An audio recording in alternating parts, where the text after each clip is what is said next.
Olá, pessoal, sejam bem-vindos à aula 7, a última aula do módulo 8, sobre contratação de colaboradores. Não teria como terminar essa parte mais burocrática sem nós falarmos de um dos assuntos mais importantes dentro da empresa, que é contratação de funcionários, folha de pagamento, como que acontece isso, né?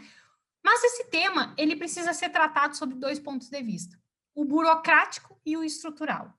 O burocrático, né, no sentido de documentação, do pagamento da folha, do pagamento de impostos, recolhimento de tributos, reservas para 13º e tudo mais, mas principalmente sobre a questão estrutural, porque quando a gente estrutura bem a contratação e a manutenção desses colaboradores, a parte burocrática ela acontece, né? Porque, na verdade, o que realmente causa impacto e diferenciação é a percepção que o empresário desenvolve sobre a liderança que ele exerce dos colaboradores e de que a folha do pagamento não é despesa. A folha de pagamento é um investimento necessário para ele ter lucro. Então, quando o empresário ele entende essa relação, ele constrói uma empresa diferente. Porque quando ele coloca aquilo ali simplesmente como um fardo, ele não enxerga dessa maneira, vai ser sempre um fardo na vida dele, né? Então, quando ele prepara a empresa dele, é diferente. O mapa mental que eu vou abrir daqui a pouquinho para vocês aqui, né? Vocês vão conseguir perceber nele que há uma imensa... para a contratação desses colaboradores, a gente constrói uma estrutura imensa, né? Que a gente precisa pensar, que a gente precisa aplicar, né? Que a contratação ela precisa ser refletida, seja para que ela realmente seja uma fonte de bons resultados dentro da empresa e não uma fonte de problemas, né? Então, é assim que a gente precisa olhar para a empresa do cliente, posicionar ele nessa discussão dessa maneira. Ele é, sim, o maior e, às vezes, o único responsável na relação de trabalho, em termos fiscalizatórios e legais, mas ele precisa liderá-los como se fosse parceiro. Por isso que a relação ela não é fácil. E eu compreendo isso. E é isso que eu digo no primeiro momento para o meu cliente. Eu sei que essa relação não é fácil. A lei te coloca a maior responsabilidade. Toda a responsabilidade do negócio somente sobre os ombros do empresário, sobre os ombros do nosso cliente. Porém, o mercado e os negócios, a administração, não avançam se todos não assumirem os seus papéis na execução do trabalho. Ou seja, o mercado ele te exige uma coisa e a lei ele te exige outra. Isso é fato, gente, não tem como a gente mudar. Então, o empresário, ele precisa ser convencido constantemente, porque não é uma vez só, tá? Cada vez que acontece algum pepino, ele muda a ideia. Ele precisa ser constantemente convencido de que ele assume toda a responsabilidade perante a lei, mas lidera os seus funcionários como se parceiros igualitários fossem. Guardem essa frase. O empresário assume toda a responsabilidade perante a lei, mas lidera como se parceiros igualitários fossem. É isso que se resume a relação de trabalho dentro de uma empresa. Tá? Então, a gente vai terminar esse módulo 8 com esse mapa mental que eu vou abrir aqui para vocês, tá? Para a gente estudar o plano de negócios, mas isso é uma questão que a gente tem que sempre reforçar com os nossos clientes. Eles precisam entender que é, sim, uma relação muito contraditória. Eles vão ter que fiscalizar pessoas que, por um outro lado, ele precisa confiar. E eu sei que isso é muito difícil, mas é exatamente para isso que nós estamos aqui, né? Para a gente desenvolver a nossa capacidade de convencê-los dessa maneira, deles gerirem a empresa como se a lei não existisse, mas dentro da lei, né? Então, eu vou compartilhar aqui a tela com vocês para a gente ver como que funciona toda essa relação. Vamos lá. Primeira coisa, contratação de colaboradores é um investimento, tá? Faz parte da preparação da empresa. A gente precisa, junto com o cliente, desenvolver ferramentas, ambientes, procedimentos de contratação, treinamentos para que isso aconteça. É o dever legal de cumprir a lei e fazer que os colaboradores a cumpram. É exclusivamente do empresário. Então, é ele que vai fazer os colaboradores dele cumprirem a lei. Mas ele vai liderar esses colaboradores como se parceiros de negócio fossem. São, né? Porque são, na verdade. A forma de contratação que a gente pode ter de colaboradores é pela CLT, pela terceirização ou pelo sistema de pejotização, porque tem muito empresário que usa sim, tá?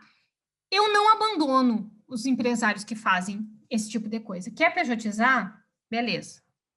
Eu não vou perder cliente por causa disso.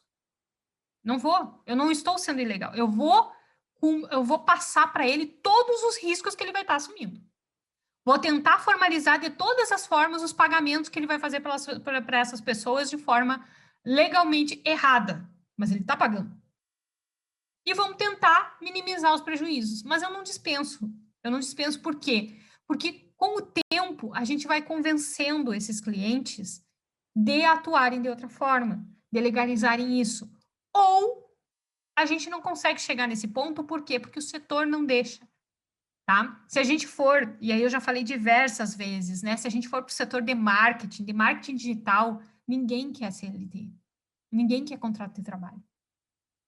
Eles querem abrir uma MEI, nem que seja para conseguir receber, para conseguir fazer a contribuição previdenciária e tudo mais, mas eles não querem ser seletista. Eles não querem emprego. Eles querem parcerias de negócios. Tem risco? Tem risco. Tem os mal intencionados que vão processar? Tem, que vão ganhar. Mas o cliente às vezes escolhe correr esse risco.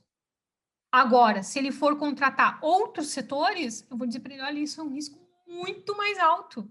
Tu vai ter problemas. Quer continuar? Tá aqui todos os riscos, assina aqui, ó, que tu tá tomando conhecimento disso. Eu vou tentar minimizar os prejuízos? Vou tentar minimizar os prejuízos, mas tu tá correndo risco.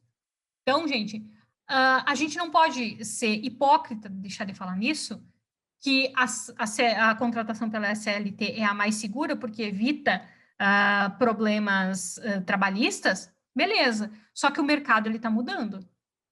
Ele está mudando. Às vezes, tem momentos que não tem como fazer um contrato de trabalho, porque a pessoa que está sendo contratada não aceita. É risco para o empresário? É risco para o empresário. A lei está do lado, se quiser entrar com o processo, está. Mas a gente não está aqui para julgar os empresários, a gente está aqui para operacionalizar o direito da melhor forma possível, tá? Não incentivo pejotizar, às vezes não incentivo nem terceirizar, que dirá pejotizar. Mas, às vezes, a exigência vem do próprio cliente e eu não vou dispensar o cliente, eu vou tentar protegê-lo da melhor forma, tá? Porque ele está tentando, a outra parte está aceitando, né? É na contratação dos colaboradores, na elaboração, na preparação da empresa para a contratação dos colaboradores, que a gente pensa num plano de carreira.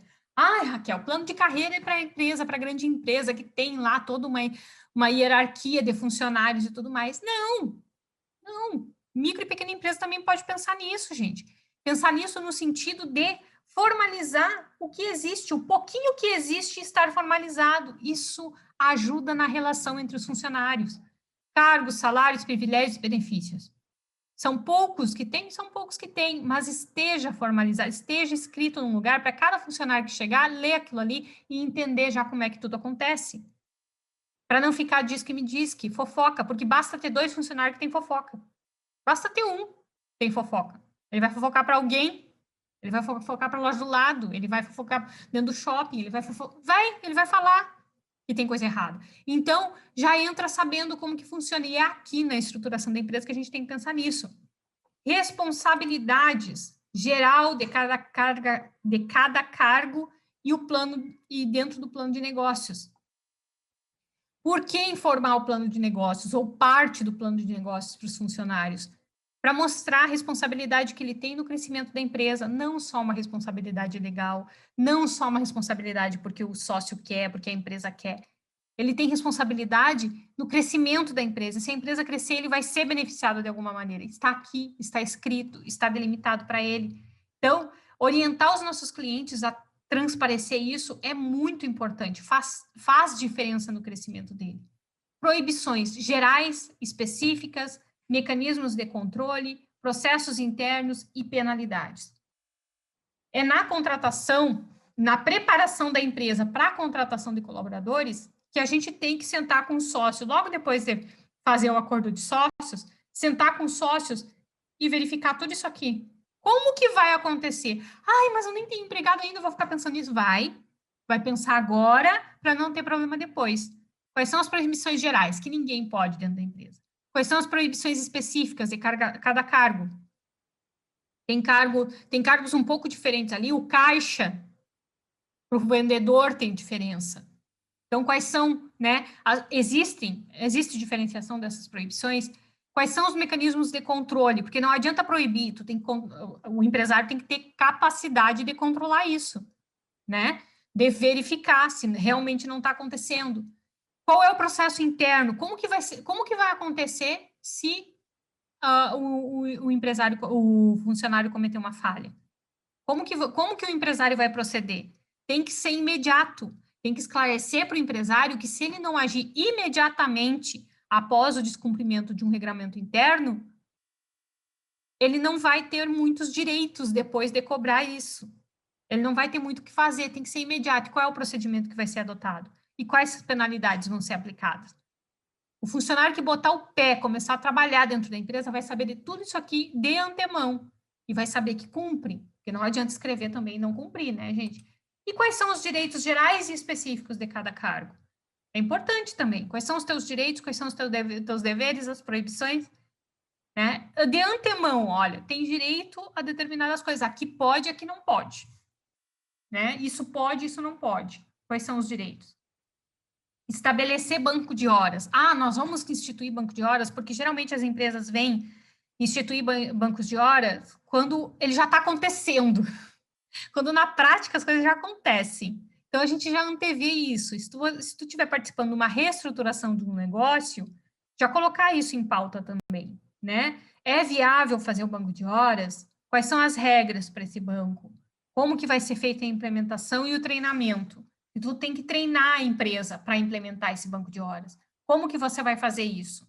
Está incluído nos honorários? Não está? Como que você vai cobrar? Como que vai acontecer, né? Mecanismos de segurança patrimonial. E agora com a LGPD tem advogado dizendo que não pode mais ter câmera de segurança filmando o funcionário. Pode. Porque tu pode ter o direito de proteger, tu tem o direito de proteger o teu patrimônio, de evitar furto dentro da loja, dentro do estabelecimento. Então, teu cliente tem sim direito de colocar câmeras de segurança, desde que todos estejam sabendo que elas existem e para que elas são utilizadas. Então, vai fiscalizar funcionário? Vou, a câmera está aqui para ver se tu está trabalhando. E tu está sabendo disso, não é ilegal. Desde que tu explique, desde que tu não coloque em vestiário, banheiro, né? Que intimide de alguma maneira, mas o teu poder fiscalizatório, porque lá quando a gente começou essa aula, eu não disse que o empresário ele tem obrigação legal de fazer cumprir todas as normas, mesmo que lidere como parceiros. Então, se é obrigação legal ver se o funcionário está usando EPI, ver se ele está entrando, batendo ponto direitinho, é obrigação do empresário fiscalizar isso. Então, ele pode colocar câmera de segurança. Então, câmeras, alarmes e as bases legais de utilização e de formalização e de publicidade disso. Então, pode, desde que informe todo mundo. LGPD. Gente, vai ter, né, um bônus exclusivo aqui, um módulo de um mini curso da LGPD que vai ser esclarecido todos os pormenores da lei. Mas aqui, dentro da contratação de colaboradores, o que o empresário já precisa estar ciente é de que dados dos pessoais dos colaboradores precisam ser tratados, sim, dentro da Lei Geral de Proteção de Dados, e que os próprios colaboradores precisam estar cientes de que todos os dados dos clientes, ou seja, de qualquer pessoa que passe pelo estabelecimento, por aquela empresa, ele tem obrigação de sigilo. Não pode ser vazado. É isso que os colaboradores precisam saber. Esses dados, eles não podem sair daqui, porque senão tem consequências criminais em relação a isso, né? E as rotinas e responsabilidades de cada um. Se o teu funcionário é responsável, né, o funcionário do teu cliente é responsável por atender o cliente e pegar os dados dele, o que ele faz com aqueles dados que ele pega naquele momento? Ele entrega para quem? Ele bota em qual sistema? Ele tem que estar ciente disso. E quando a gente vai estruturar como que a empresa vai contratar, a gente tem que pensar nisso também. Sigilo e confidencialidade para colaboradores. Não dos dados deles, não do que eles fazem, mas do que a empresa faz. Quando a gente vai estruturar a empresa para contratar colaboradores, para contratar funcionários, a gente tem que deixar ciente o empresário que ele precisa se preocupar com isso. As informações sobre os clientes, informações sobre outros colaboradores, estratégias comerciais, planos de expansão, técnicas de produção, rotinas administrativas. Isso tudo está coberto pelo sigilo profissional e comercial de todas as empresas. E na contratação dos colaboradores, isso precisa ser dito, olhando olho no olho, que tudo que é feito, planejado, orientado, organizado, estruturado dentro daquela empresa, fica dentro da empresa. E que se ele vazar informação, ele vai sofrer penalidade, sim. Isso é importante, porque esse diz que me diz que de funcionário levando informação para o vizinho que trabalha noutra empresa, num concorrente, tem que acabar. Isso não pode acontecer. Ah, vai acontecer de alguma forma, mas ele tem que estar sabendo que o que é tratado dentro da empresa, o que ele fica sabendo sobre os planos de negócio, ele é importante para aquela empresa, mas ele não pode vazar essa informação. Poucas empresas se preocupam com isso. Depois, quando as coisas acontecem, acham que não podiam ter feito nada. Claro que pode fazer. Dentro do contrato de trabalho pode ter uma cláusula de sigilo e confidencialidade sobre tudo que é tratado dentro da empresa. Isso é importante colocar. Código de conduta ética, diretrizes, valores e levantamento das práticas atuais, se for uma empresa que está sendo reestruturada. Então, aqui, quando a gente pensa na contratação dos colaboradores, a gente já traça as diretrizes para o código de conduta ética também. Assim como lá no acordo de sócios, a gente traça diretrizes para o regulamento interno, a gente também traça diretrizes para o código de conduta ética. Tudo tem que estar relacionado e alinhado. Não adianta fazer um regulamento interno para estabelecer aqui a contratação de colaboradores e um código de conduta completamente alheio a tudo que foi discutido aqui. Tudo tem que ser já traçando diretrizes para outros documentos, tá? E aí, a finalização de todas essas reflexões, essas determinações, esses alinhamentos, é o regulamento interno. Então, a gente vai formalizar todas as discussões que a gente fez aqui, a gente vai estabelecer como que vai acontecer essa fiscalização do que foi determinado e quais são as penalidades para quem não cumprir, né, tudo o que é determinado dentro do regulamento. As penalidades, elas têm que estar sempre bem claras, tá? Sempre bem à mostra, ou seja, o funcionário, quando ele cometeu o erro, ele já sabe o que vai acontecer com ele, né? Ele já sabe quais vão ser os procedimentos, e a empresa tomar, né, dar início a esses procedimentos. Então, gente, sobre contratação de colaboradores, nessa fase de estruturação, de abertura da empresa, né, de como abrir um negócio, fechando esse módulo de como abrir uma empresa, a partir daqui a gente vai tratar dos outros assuntos, né? Vai ter módulo específico sobre clientes, sobre consumidores, né? Enfim, a gente vai tratar de tudo isso. Mas quando a gente estrutura, quando a empresa está nascendo, quando a empresa está se organizando, esse é um dos pontos bem fundamentais que o empresário precisa se preocupar, porque ele só se preocupa com o tanto que ele vai ter que pagar, mas ele não se preocupa com toda a organização que tem que ter para receber bons colaboradores. Ah, só tenho funcionário ruim, não consigo funcionário bom. Mas a tua empresa se preparou para receber os bons profissionais? É essa a pergunta que tem que fazer para o cliente. A tua empresa está preparada para receber bons profissionais? Se ela não está, você não vai atrair esses bons profissionais. Se prepare para os melhores profissionais. Trate os seus funcionários como melhores profissionais do mercado. E vamos ver qual é o resultado disso. Já mudei corpo de funcionários só pela mudança de atitude do sócio, né? Então, é possível, desde que a gente faça todas essas reflexões junto com o cliente. Põe ele sentado, abre esse mapa mental e começa. E começa, né? Refaz, faz um novo para ti, enfim, adaptado para aquele setor, para aquela empresa, e começa. Vamos ver se nós pensando em tudo isso aqui, se o senhor está cumprindo a sua parte nessa relação, digamos assim, né? Tá certo, gente? Então, No próximo módulo, nós vamos fazer o plano de negócios, que é assim, ó, de todos os módulos desse curso, esse é o que eu mais gosto, tá bom? Então, até o próximo módulo sobre estruturação estratégica, né, do negócio, gestão estratégica.